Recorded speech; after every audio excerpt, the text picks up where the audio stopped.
Sir देखिए, एक बार mark करिए जो जो इम्पोर्टेंट है आप लोगों को जो रीड करनी है।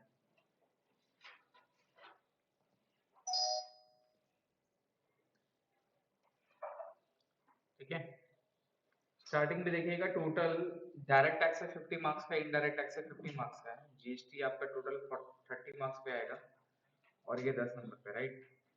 ये 40 हो गया और ये मेरा 40 हो गया। 40 में सबसे पहले आपको क्या पढ़ना है, अगर जो लोग फोर्थ सेमेस्टर नहीं पढ़ा है, सही से नहीं किया है, तो ये वाली चैप्टर करेगा वो फॉर्म असेसमेंट। ठीक है, तो टॉपिक में अगर आएंगे, जो लोग अगर ये पूरा चैप्टर नहीं किए हैं, फोर्थ सेमेस्टर नहीं किए हैं, तो जिनका फोर्थ सेमेस्टर नहीं हुआ तो ये टॉपिक को इग्नोर करके ये जो हमारा 13 नंबर एक टॉपिक है फर्म असेसमेंट, इसको कर लेगा। ठीक है, जो अगर फर्म असेसमेंट करेगा तो ये 15 नंबर का आता है ऑल्टरनेटिव में। ऑल्टरनेटिव में आपको कंप्यूटेशन ऑफ टोटल इनकम बोलता है और कंप्यूटेशन ऑफ फर्म असेसमेंट बोलता है, तो आप यहाँ पर फर्म असेसमेंट कर सकते हैं। ठीक है, तो आपको इंटायर जो फोर्थ सेमेस्टर का जो हमारा सिलेबस है वो आपको पढ़ने की जरूरत नहीं। जो प्रीवियस सेम था वो आप मत पढ़ो।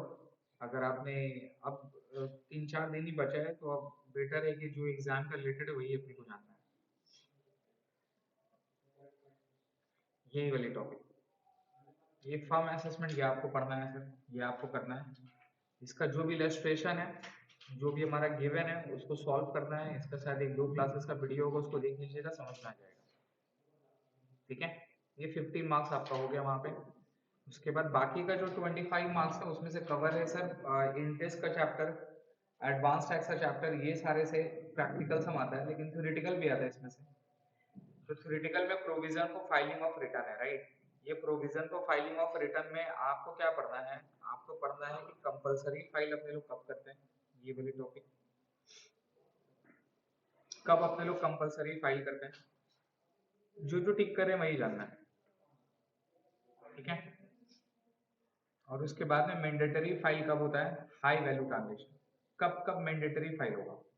तो मैंडेट जो जो हमारा मैंडेटरी, एक तो ये हो गया A B C, compulsory filing of return में ये हमारा केस नंबर ए, जब आपका एसेट्स इंडिया के बाहर होगा तो आपको करना जरूरी है। केस नंबर बी, ये सारे ट्रांजेक्शन्स में अगर आपका अप्लीकेबल हो जाता है तो आपको रिटर्न फाइल करना पड़ेगा ही पड़ेगा। ठीक है, ये return file by the employer ये आप काट सकते हैं, याद रखिएगा एम्प्लॉयर भी अपना रिटर्न फाइल करता है एम्प्लॉय का लेके। ठीक है, ये जरूरत नहीं है। Return file by readable media ये सारा जरूरत नहीं है। टीआरपी वाला टॉपिक जरूरत नहीं है, ये नहीं आता कभी भी। एजुकेशन क्वालिफिकेशन टीआरपी इसको देख लीजिएगा।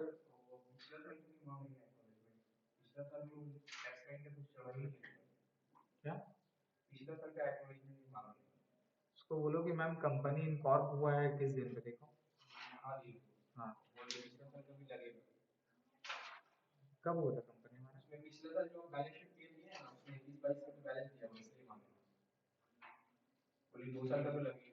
किस 22 का बैलेंस दिया हुआ है। हाँ तो उसका तो फाइल हुआ होगा, देखो। वेट करने बोलो। देखिए सर, ITR 1 2 3 4 6 7, राइट, इसको आपको पढ़ना है, डिफरेंट फॉर्म्स ऑफ फाइलिंग का, कंपलसरी ई रिटर्न, ये आपको पढ़नी है टॉपिक पे। और जो हमारा सबसे जो इम्पोर्टेंट है वो है ये डेट, ये डेट इम्पोर्टेंट है। 31 जुलाई इन अदर केसेस, ये सारा डेट इम्पोर्टेंट है, ये अपने को पढ़ना है। रिटर्न फाइल अगर नहीं करेंगे तो पेनल्टी क्या है, ये पेनल्टी 234A का याद रखना आपको। Return of loss should be file, return of loss कब फाइल करेंगे नहीं करेंगे ये आपको जरूरी है। बिलेटेड रिटर्न किसको बोलते हैं, ये इंपॉर्टेंट है। ठीक है, ये सारा काट दिए, return of charitable trust, political party, scientific research, return by college university, ये सारे कुछ नहीं पढ़ने हैं। रिवाइज रिटर्न आपको पढ़ना है, रिवाइज रिटर्न कब कर सकते हैं अपने लोग। ठीक है, डिफेक्टिव रिटर्न कब होता है ये आपको पढ़नी है। इसमें से कोई भी 5 पॉइंट, मतलब कब रिटर्न अपने लोग डिफेक्टिव बोलेंगे वो आपको रेट करनी है। और इस चैप्टर में और कुछ नहीं जरूरत है, ये कुछ जरूरत की नहीं है। रजिस्ट्रेशन ये वाला देख लीजिएगा 2 3, रजिस्ट्रेशन नंबर 2 3 4, ये करना आपको। इससे 10 नंबर का आपका थ्योरेटिकल आ जाएगा। नेक्स्ट थ्योरेटिकल पॉइंट पे assessment of return. Assessment of return में सेल्फ असेसमेंट किसको बोलते हैं? एक आएंगे, उसके बाद है स्क्रूटनी असेसमेंट। स्क्रूटनी असेसमेंट किसको बोलते हैं? ये असेसमेंट में 3 टॉपिक पढ़ना है, सेल्फ असेसमेंट, स्क्रूटनी असेसमेंट और बेस्ट जजमेंट असेसमेंट। ठीक है, ये 3 आपको जानना है। और इस टॉपिक में कुछ नहीं है। असेसमेंट में आपको सिर्फ 3 टॉपिक जानना है, self assessment, scrutiny assessment, best judgement assessment क्या होता है। हो गया। एडवांस टैक्स से 5 मार्क्स का प्रैक्टिकल सम आता है, ये आपको करना है। एडवांस टैक्स से 5 मार्क्स का प्रैक्टिकल क्वेश्चन आता है, ये आपको करना है। ठीक है, उसके बाद नेक्स्ट टॉपिक हमारा इंटरेस्ट है। इंटरेस्ट से 5 मार्क्स का प्रैक्टिकल आता है सर, ये आपको देखना है। इंटरेस्ट कब कब चार्ज करते हैं? 234 ए बी सी का इंटरेस्ट क्या है, डी क्या है, 234 एफ क्या है पेनल्टी। ये इंटरेस्ट का जो इंटरेस्ट का चैप्टर है ये आपको पढ़ना है। उसके बाद टीडीएस में आते हैं। टीडीएस में आपको जानना name any 5 transaction on which TDS is applicable. TDS on salary का सम दे सकता है कि टीडीएस ऑन सैलरी कैसे करके निकालते हैं। तो TDS on salary basically employee का टोटल इनकम जैसे आप निकालते थे वैसे निकालेंगे, उसका टैक्स लायबिलिटी निकालेंगे, जो आएगा उसको डिवाइडेड बाय 12 कर देना है। जो 12 आप करोगे ना तो वो हर मंथ का टैक्स निकल जाएगा, और हर मंथ एम्प्लॉय का सैलरी से वो टैक्स को डिडक्ट करना in the name of TDS. ठीक है, TDS on interest on securities, ये सारा जैसा आपको नाम पढ़ना है और कुछ नहीं, अंदर का कुछ नहीं जानना है, खाली नाम पढ़ना है। कितना इंटरेस्ट एक्सीड होने से नहीं लगता है, कितना परसेंट रेट ऑफ टीडीएस है नहीं है, वो सारी आपको जाननी है। अदर देन सिक्योरिटीज रहेगा तो क्या होगा। उसके अलावा आपको जस्ट नाम पढ़नी है, इसमें पूरा डिटेल आपको पढ़ने की जरूरत नहीं है। विनिंग फ्रॉम लॉटरी में आपको याद रखना है सर 30% का पूरा डिडक्शन होता है। ठीक है, 30% का टीडीएस होता है। हॉर्स रेसेस में भी सेम है। तो ये सारी चीजों में टीडीएस डिडक्ट होता है सर। और ये वाले जो पार्ट है इसको जरूरत नहीं है पढ़ने का, ये आपका नॉलेज के लिए मैंने दिया था यहाँ पे। जितना भी जिसके ऊपर में टीडीएस लगता है नहीं लगता है ना, वो पूरा डिटेल यहाँ पर मेंशन किया हुआ है, तो ये आपको पढ़ने की जरूरत नहीं है।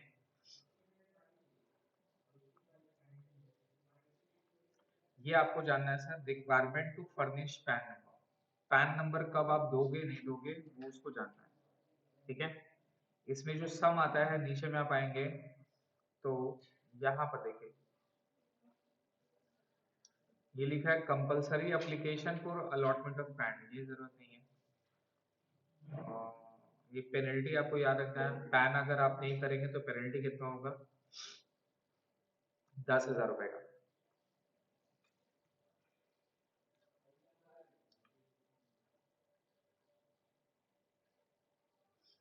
उसके बाद में अगर आप देखोगे नेक्स्ट में क्या है sir, different forms of application, ये भी जरूरत नहीं है, फॉर्म्स ऑफ 49 नहीं, ये आता है हमारा, ये सर इंपॉर्टेंस ऑफ पैन में सर पैन और आधार कहाँ कहाँ पे कोट करना जरूरी है। ठीक है, ये वाली कौन कौन सा डॉक्यूमेंट्स में पैन और आधार हमारा देना जरूरी है। सर्टेन ट्रांजेक्शन, कुछ कुछ ट्रांजेक्शन में पैन आधार नंबर का मस्ट होता है, वो सारा ट्रांजेक्शन यहाँ पे लिखा हुआ है, ये सारे चीज को आपको फॉलो करना है, इसको पढ़ना है। कोई भी फाइल लिखा हुआ है एनी फाइल, कोई भी 5 आपको पढ़ लेना है, और जरूरत नहीं है इसमें। ये आपका 40 मार्क्स हो गया सर, वो 40 मार्क्स है। तो टोटल 40 मार्क्स में से 15 मार्क्स आपका क्या हो गया, फॉर्म असेसमेंट हो गया, 5 मार्क्स इंटरेस्ट हो गया, 5 मार्क्स एडवांस टैक्स हो गया, टोटल 25 मार्क्स वहां पर आपका प्रैक्टिकल कवर हो गया, राइट। अब बाकी का जो 15 मार्क्स है वो थ्योरेटिकल है। वो थ्योरेटिकल में अगर आप जाओगे provision for filing of return में, तो बिलेटेड रिटर्न क्या होता है, डिफेक्टिव रिटर्न क्या होता है, रिवाइज रिटर्न क्या होता है, समझ रहे हैं। उसके अलावा रिटर्न फाइल करने का ड्यू डेट क्या है, डिफरेंट फॉर्म का नाम क्या है, लॉस रिटर्न कब फाइल कर सकते हैं, रिटर्न फाइल किन लोगों को फाइल करना मैंडेटरी है, किन लोगों को जरूरत है, वो आपको पढ़ना है। असेसमेंट वाला चैप्टर में जाएंगे, स्कूटनी असेसमेंट क्या है, सेल्फ असेसमेंट क्या है, बेस जजमेंट असेसमेंट क्या है, ये आपको पढ़ना है। पैन में आएंगे तो आपको जानना है कि सर पैन का एप्लीकेबिलिटी क्या होता है, पैन अगर फाइल नहीं करेंगे या पैन अगर नहीं लेंगे तो पेनल्टी क्या है, डुप्लीकेट अगर पैन रहेगा तो पेनल्टी क्या है, किस किस ट्रांजेक्शन पे हमारा पैन और आधार का कोटेशन करना मैंडेटरी हो गया, रिमेनिंग 5 ट्रांजेक्शन वो आपको याद रखना है। 40 मार्क्स कंप्लीट। जीएसटी में मैं आपको बता रहा हूँ, जीएसटी में प्रैक्टिकल क्वेश्चन 10 नंबर का और एक 5 नंबर का, 25 नंबर का प्रैक्टिकल है। ज्यादातर आप पकड़ के चलोगे जीएसटी में 10 से 15 नंबर का थ्योरेटिकल भी रहेगा, वो आपको करना पड़ेगा, ठीक है। बट 10 नंबर और 5 नंबर पॉइंट ऑफ टैक्सेशन से प्रैक्टिकल तो रहेगा ही रहेगा। और जो भी थ्योरेटिकल पढ़ना है वो हमें इंट्रोडक्शन टू जीएसटी वाली जो चैप्टर है ना, इसी से थ्योरेटिकल आपको कवर हो जाएगा। कॉन्सेप्ट ऑफ जीएसटी ये सारे में आते नहीं है, जो हमें पढ़ना है वो उस पे आता है। ये आपको पढ़नी है सर, इंटर स्टेट सप्लाई किसको बोलते हैं जीएसटी में, इंटर स्टेट सप्लाई किसको बोलते हैं, इंटर स्टेट सप्लाई किसको बोलते हैं, इंटर स्टेट सप्लाई किसको बोलते हैं, इंटर स्टेट सप्लाई किसको बोलते हैं। Applicability of UT GST, UT GST कहाँ पे अप्लीकेबल होता, कहाँ पे नहीं होता, रिमेंबर बताए थे आपको।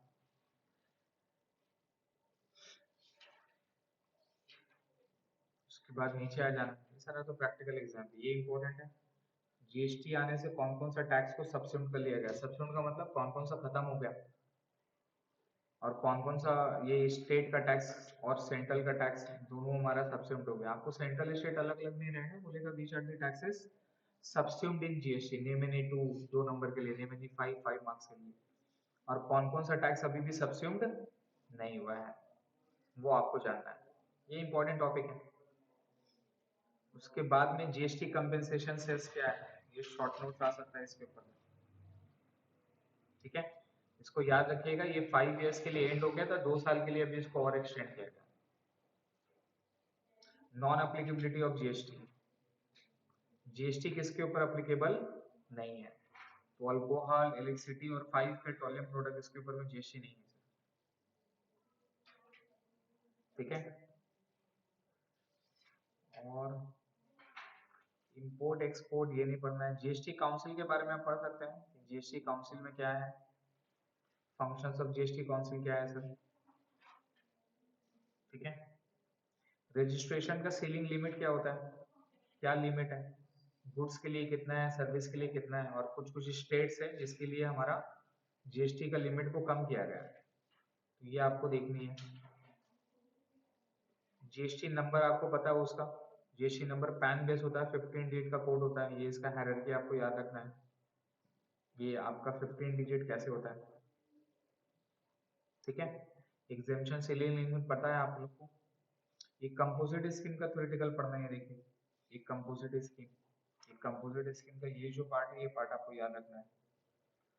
उसके अलावा ये भी लिखा हुआ आपका following are excluded from composite scheme, ये इंपॉर्टेंट है। कौन से लोग कंपोजिट स्कीम नहीं ले सकते हैं, देखिए यहाँ पर मेंशन किया हुआ है, यही 5 आपको याद रखना है, ये लोग जीएसटी में कंपोजिट स्कीम में एप्लीकेबल नहीं हो सकता है,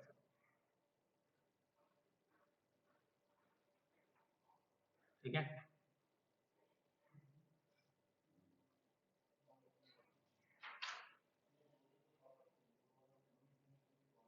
और ये सारे लोग जीएसटी में हमारे कवर है, बट नॉट कवर्ड वाला पढ़ लेंगे तो बाकी जो बचे वो हमारा कवर होगा। ये आईटी इनपुट टैक्स क्रेडिट का ये आपको याद रखना है, इनपुट टैक्स क्रेडिट ये आपको याद रखना है, ठीक है। बिल ऑफ सप्लाई किसको बोलते हैं, remember tax invoice of bill of supply, ये आपको याद रखना है।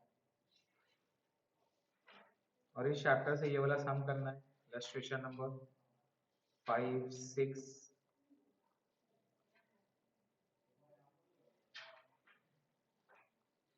ये कैस्केडिंग इफेक्ट का मतलब क्या होता है, ये डबल टैक्सेशन, ये आपको पढ़ना है। एडवांटेज ऑफ जीएसटी में आप लिख सकते हो। और यहाँ पे ये कैश लेजर, इलेक्ट्रॉनिक लेजर, ये जरूरत नहीं है, ये नहीं आता है। ये वाली चीज को एक बार रीड कर लीजिएगा, ये इंपॉर्टेंट है। इसी में से क्या करेगा ना, कुछ कुछ सम वगैरह हम लोग बना सकता है, कुछ कुछ सम वगैरह, कुछ कुछ शॉर्ट क्वेश्चन आप लोग के 1 नंबर 2 नंबर में पूछ सकता है। Merits and demerits of GST, ये पूछता है एग्जाम में। Advantage and disadvantage of GST, ठीक है, merits and demerits of GST.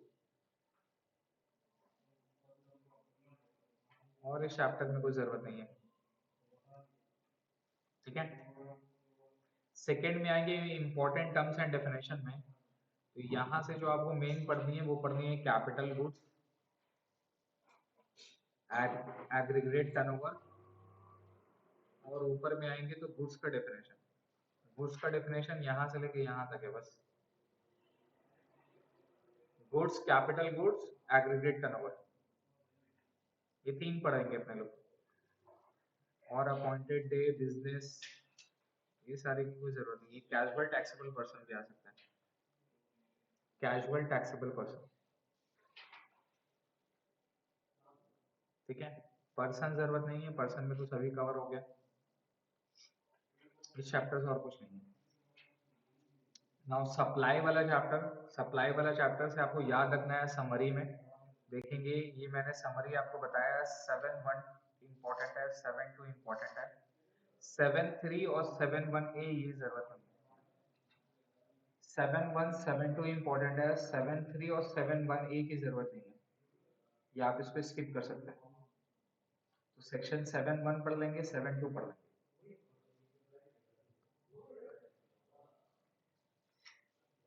ठीक है।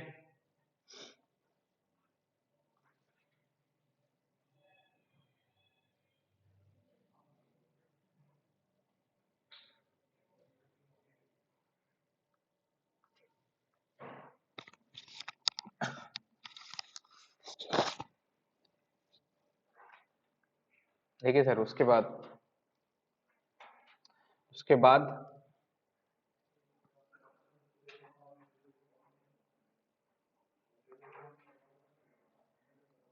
इस सम से कोई प्रैक्टिकल की जरूरत नहीं है। ये composite and mix supply important है, ये टॉपिक थ्योरेटिकल के लिए। ये कंपोजिट सप्लाई किसको बोलते हैं, रिमेम्बर, ये आपको पढ़ना है। कंपोजिट सप्लाई रहेगा तो अपने लोग क्या करेंगे, ठीक है। प्रिंसिपल सप्लाई का डेफिनेशन कंपोजिट में आता है। और मिक्स सप्लाई किसको बोलते हैं, कंपोजिट और मिक्स सप्लाई का आपको डेफिनेशन याद रखना है। डेफिनेशन और इसका ट्रीटमेंट, कंपोजिट रहेगा तो हमारा tax on principal rate of supply लेते हैं, और मिक्स रहेगा तो रेट ऑफ हाईएस्ट। इस सम से प्रैक्टिकल क्वेश्चन दे सकता है, वो प्रैक्टिकल आप लोग को जो जो एक्सरसाइज में करवाएं वही इनफ है। दूसरा वाला टॉपिक है reverse charge mechanism, forward charge, reverse charge. तो नॉर्मल चार्ज तो ठीक है, फॉरवर्ड चार्ज, रिवर्स चार्ज है सर। तो रिवर्स चार्ज मैकेनिज्म का आपको दूसरा वाला एक नीचे में एक टॉपिक आएगा, उसमें आप देखोगे, उसको आपको पढ़ना है। ये वाली टॉपिक को हटा दो, इसको काट दो, ये पूरी चैप्टर जरूरत नहीं है, इंपॉर्टेंट नहीं होता। नेक्स्ट में ये reverse charge, when recipient to pay GST. तो ये रिवर्स चार्ज क्या है सर, ये रिवर्स चार्ज का डेफिनेशन आपको पढ़ना है। रिवर्स चार्ज का डेफिनेशन क्या है, ये रिवर्स चार्ज का डेफिनेशन है, इसमें था पहले वाले पे। उसका डेफिनेशन अगर आएगा तो आपको ये वाला पढ़ना है, एज पर सेक्शन 9(3) ये आपको लिखना है। ये यहाँ से लेके यहाँ तक आपको मेंशन करना होगा, ठीक है। डेफिनेशन जो लॉ का लैंग्वेज है उसको एग्जैक्ट में लिखना है, जैसा आपको समझाना है कि अंडर रिवर्स चार्ज मैकेनिज्म में होता क्या है, कैसे अपने लोग प्रोसेस करेंगे नहीं करेंगे, किस तरह से टैक्स होगा नहीं होगा, रिटर्न कौन फाइल करेगा, कब फाइल करेंगे, वो सारी डिटेल आप लोग को लिखनी है। और नेक्स्ट जो चैप्टर रिवर्स चार्ज मैकेनिज्म में, इसमें आपको कोई भी 5 एनी 5, ये जो हमारा डिटेल दिया हुआ था ना स्पॉन्सरशिप सर्विस, कोई भी 5 आपको याद रखना है कि कौन सा 5 ट्रांजेक्शन में आरसीएम अप्लीकेबल होता है। तो रिवर्स चार्ज मैकेनिज्म अप्लीकेबल होता है, कोई भी 5 का नाम याद आपको रखना है ना, चार्ट फाट कुछ नहीं चाहिए। क्वेश्चन के हिसाब से आपको समझाना है कि भाई this are the 5 transaction which are cover under RCM. वो सर्विस का आपको जस्ट नाम मेंशन करना है सर, इस चैप्टर से और कुछ नहीं चाहिए, समझ गए। नेक्स्ट में ये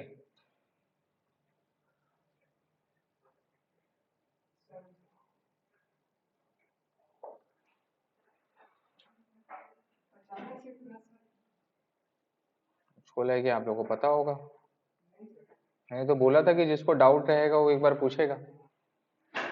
देखिए कंपोजिट स्कीम, ये कंपोजिट स्कीम ऊपर में आप ऑलरेडी पढ़ चुके हैं, ये कंपोजिट स्कीम ऊपर में आप ऑलरेडी पढ़ चुके हैं राइट।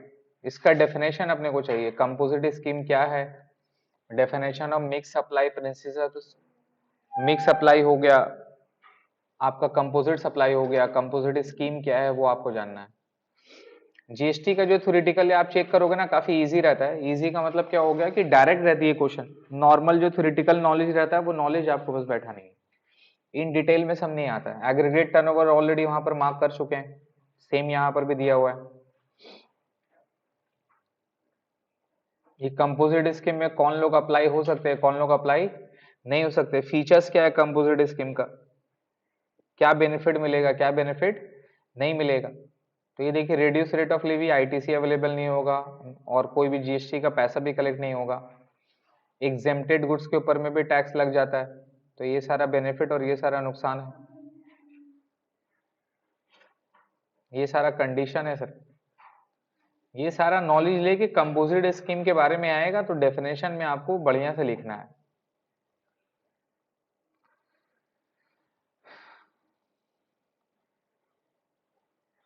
और ये जरूरत नहीं है रेगुलर स्कीम, कंपोजिट स्कीम, ये जरूरत नहीं है, जो जो मार्क करें वो सारा देख लीजिएगा। ये इलस्ट्रेशन नंबर 6 देखिएगा, ये आपको कंपोजिट स्कीम के हिसाब से निकालना है, 6 नंबर 7 नंबर, इससे भी प्रैक्टिकल क्वेश्चन आ सकता है आपको। सम ये 7 नंबर इंपॉर्टेंट है, ये 7 नंबर में आपको दे देगा और बोलेगा कि बताओ कि अगर वो कंपोजिट स्कीम ऑप्ट नहीं करेगा तो कितना उसका लायबिलिटी देना पड़ेगा, और वो कंपोजिट स्कीम अगर ऑप्ट करेगा तो उसका कितना पेमेंट करना होगा, ठीक है। तो ये क्वेश्चन इंपॉर्टेंट है, इलस्ट्रेशन नंबर 7 वो देख लेंगे।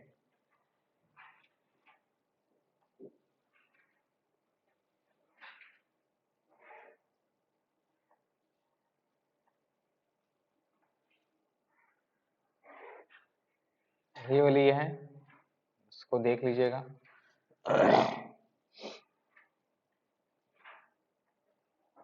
और इसमें कोई जरूरत नहीं है, ठीक है। यहाँ पर वही फीचर्स दिया कंपोजिट स्कीम का, कोई टैक्स कलेक्ट नहीं होगा रिसिपिएंट से, कोई आईटीसी नहीं जाएगा, कोई बिल ऑफ सप्लाई नहीं जाएगा, all branches must opt scheme together होगा, आरसीएम है।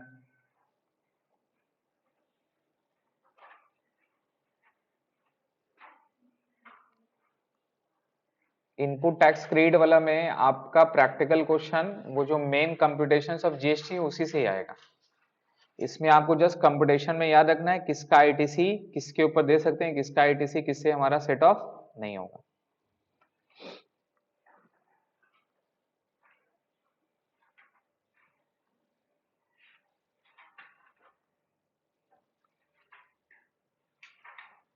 इलस्ट्रेशन नंबर 1 कर लेंगे ये वाला, ये जीएसटी कैसे करके निकालें, ठीक है। और इस टॉपिक में कुछ पढ़ने की जरूरत नहीं है।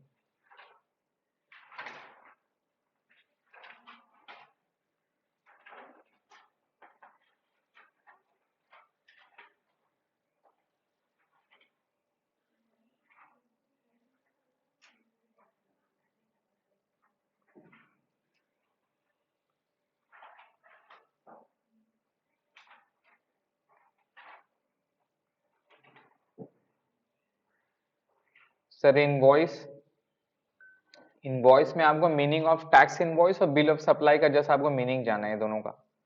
टैक्स इनवॉइस और बिल ऑफ सप्लाई क्या होता है, टैक्स इनवॉइस किसको बोलते हैं, बिल ऑफ सप्लाई किसको बोलते हैं, दोनों में डिफरेंस क्या है। तो इस टॉपिक में definition of tax invoice, definition of bill of supply and there differences, खत्म, दैट्स इट। अपने लोग 3 इनवॉइस कब इशू करते हैं, 2 इनवॉइस कब इशू करते हैं, ओरिजिनल किसको देते हैं, डुप्लीकेट किसको देते हैं, ट्रिप्लीकेट किसको देते हैं, ये आपको बस याद रखनी है। Invoice versus bill of supply क्या है नहीं है, जस्ट एक बेसिक नॉलेज इस चैप्टर का।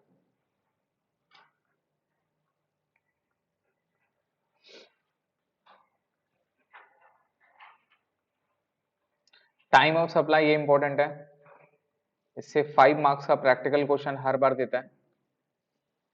आपको इसमें बताना है पॉइंट ऑफ सप्लाई क्या है, ये इसमें डिटेल डिस्कशन किए थे अपने लोग, है ना। तो ये समरी ऑफ टाइम सप्लाई है, आरसीएम में रहेगा तो क्या होगा, नॉर्मल चार्ज मैकेनिज्म रहेगा तो क्या होगा, तो ये आपको पढ़ना है, ये हमसे 5 मार्क्स का आएगा। और जितना एक्सरसाइज दिया हुआ उसी को ही कर लेंगे ना, इलस्ट्रेशन वगैरह को, इनफ है।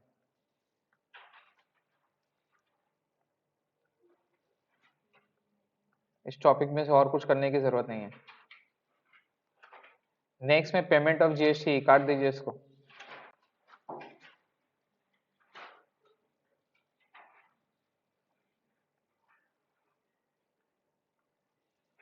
प्लेस ऑफ सप्लाई, काट दीजिए इसको। ये हमारा फर्स्ट चैप्टर में जितना पढ़ना था वो कर चुके हैं, फर्स्ट चैप्टर में जो पढ़ना था वो पढ़ चुके हैं, ठीक है। दूसरा पे सर, नाउ वैल्यूएशन पे आइए, ये वैल्यूएशन वाला चैप्टर इंपॉर्टेंट है, इससे 10 नंबर का प्रैक्टिकल क्वेश्चन देता है हम लोग। तो ये टॉपिक आपको करना है, ये 1 से 2 क्लासेस का था, ये टॉपिक आपको करना है, ये अपने लोग करवाए हैं, ठीक है। ये वैल्यूएशन का जितना इलस्ट्रेशन वगैरह जो अपने लोग सॉल्व किए हुए हैं उसको देख कर जाइएगा। अगर जीएसटी इंक्लूडेड रहेगा तो प्राइस कैसे निकलेगा, एसेसिबल वैल्यू, जीएसटी एक्सक्लूड रहेगा तो एसेसिबल वैल्यू कैसे निकलेगा, ये वाली सम देख के जाना। उसके बाद जीएसटी पे हमारा जो फाइनल टॉपिक है वो हो गया कंप्यूटेशंस ऑफ जीएसटी पेबल। ये फर्स्ट चैप्टर में आपने ऑलरेडी कर चुका है, राइट। ये फर्स्ट चैप्टर में आप लोग ऑलरेडी कर चुके हैं, ठीक है। तो फर्स्ट चैप्टर आपने ऑलरेडी इसमें कर चुके हैं, तो फर्स्ट चैप्टर से अगर जो जो इलस्ट्रेशन वगैरह हो गया ना उसको देख लीजिए, या तो फिर इस टॉपिक से जो जो हमारा सॉल्व किया हुआ है, ऐसा इलस्ट्रेशन नंबर 1 2 3 4 जो जो सॉल्व किया हुआ इलस्ट्रेशन है ना उसको देख के जाइएगा। ये जितने भी इलस्ट्रेशन सॉल्व किया हुआ वो देख के जाएंगे, वही इनफ है, ठीक है सर। तो मैंने आपको बताया था कि कंप्यूटेशन में 2 तरह का सम आता है, एक तो हमारा output minus input equal to GST payable, और एक क्या होता है परचेज दे देगा, एक्सपेंसेस दे देगा, प्रॉफिट का परसेंटेज दे देगा, टोटल ऐड कर देंगे, टोटल ऐड करके हमारा सेल प्राइस आता है, रिमेंबर। और सेल प्राइस के ऊपर में जीएसटी चार्ज करके क्या निकलना है, आउटपुट, आउटपुट से इनपुट माइनस कर देंगे, हमारा जीएसटी निकल जाएगा सर। तो ये 2 चैप्टर से 10 नंबर का आता है सर, कंप्यूटेशन ऑफ जीएसटी हो गया निकालने का, और एक आपको बोल देगा वैल्यूएशन, और 5 नंबर का पॉइंट ऑफ टैक्सेशन, 25 मार्क्स वहां पे हो गए।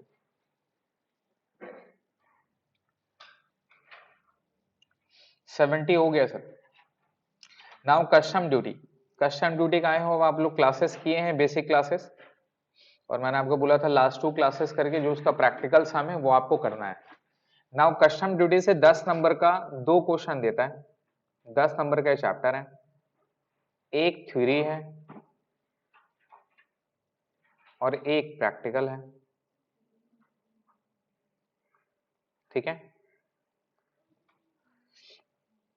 अगर आपको थ्योरेटिकल पढ़ना है तो टॉपिक में आएंगे sir type of custom duty पे,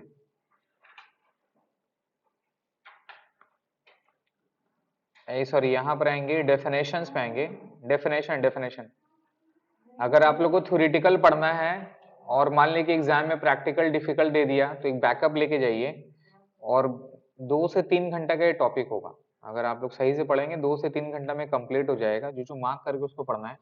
गुड्स का डेफिनेशन आपको पढ़ना है एज पर कस्टम ड्यूटी का, इंडियन कस्टम वाटर ये आपको पढ़ना है, ठीक है।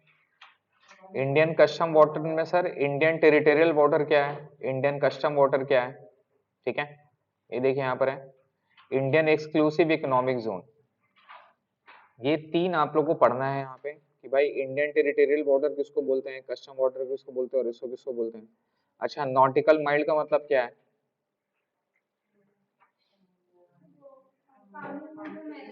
नॉटिकल माइल्ड इक्वल टू क्या होती है? 1.853 किलोमीटर। हाँ, तो वो नॉटिकल माइल्ड है, उसका मीनिंग जानना ना आपको। ये डिफरेंस एक बार देख लीजिएगा, टेरिटोरियल वाटर और कस्टम वाटर में क्या फर्क है।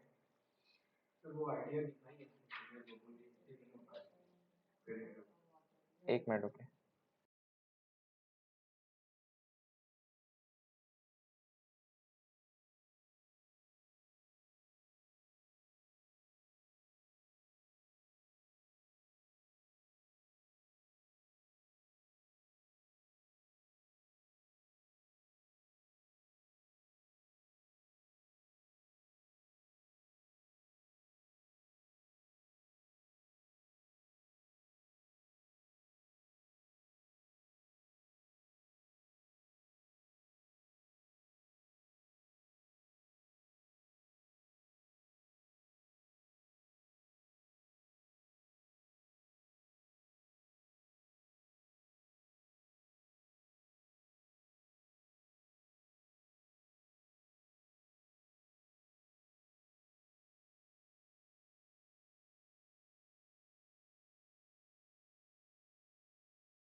देखिए सर, टाइप्स ऑफ ड्यूटी में आइए,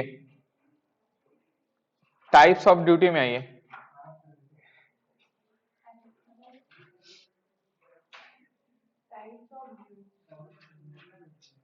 यहाँ पे तो कुछ नहीं है,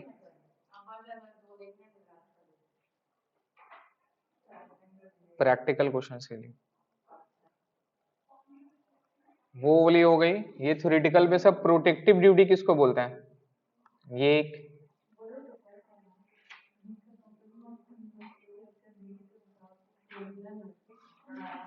ये सर सेफगार्ड ड्यूटी किसको बोलते हैं? प्रोटेक्टिव ड्यूटी, सेफगार्ड ड्यूटी,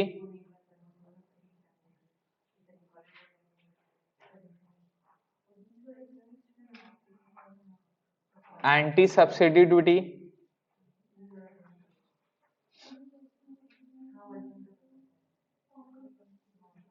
और ये सर एंटी डंपिंग ड्यूटी।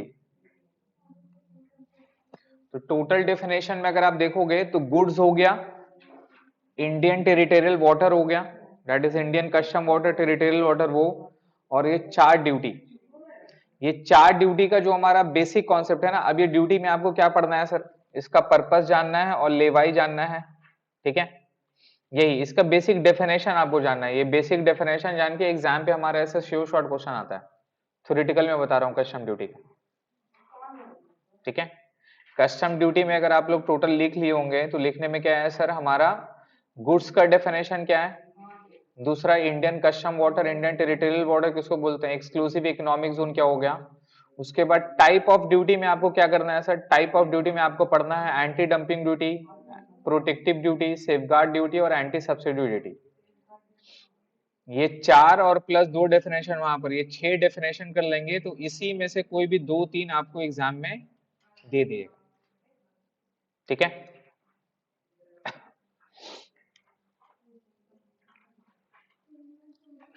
इसी में से एग्जाम में आ जाएगा सर। और जिन लोगों को प्रैक्टिकल करना है, जिन लोगों को प्रैक्टिकल करना है वो प्रैक्टिकल के लिए ये हमारा टॉपिक है सर, वैल्यूएशन। इससे 10 मार्क्स का आता है। तो आपका जो भी केस रहेगा ना वो इंपोर्ट का केस रहेगा। किसका केस रहेगा? ठीक है, तो इंपोर्ट का केस में आइए, इसमें हमें जो जो प्रोविजन याद रखना है वो प्रोविजन याद रखना है। इसको पढ़िएगा टोटल। तो इन केस ऑफ इंपोर्ट में एक एफओबी वैल्यू होता है और एक सीआईएफ वैल्यू होता है। ठीक है, एफओबी वैल्यू होता है कि जितना मैंने परचेस कॉस्ट किया, जितना मैंने सामान खरीदा, प्लस उसमें जितना इंक्लूडिंग एक्सपेंसेस है। इंक्लूडिंग एक्सपेंसेस कौन? इनकर्ड हुआ इन फॉरेन कंट्री में। कौन सा? फॉरेन कंट्री में। अगर इंडिया में लैंड होने के बाद अगर कोई खर्च होता है तो वो एडेड नहीं होगा। पोस्ट लैंडिंग एक्सपेंसेस, तो मैंने आपको सपोज आपका जो सम आता है वो इंपोर्ट का आता है, एक्सपोर्ट का सम नहीं है। तो मैं इंडिया में हूं, मैं इंपोर्ट करूंगा तो बाहर से मैं सामान मंगाऊंगा। तो बाहर से जो मैं सामान मंगाऊंगा तो सबसे पहला कॉस्ट क्या रहेगा? Purchase cost. कौन सा कॉस्ट?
क्या हो गया भाई?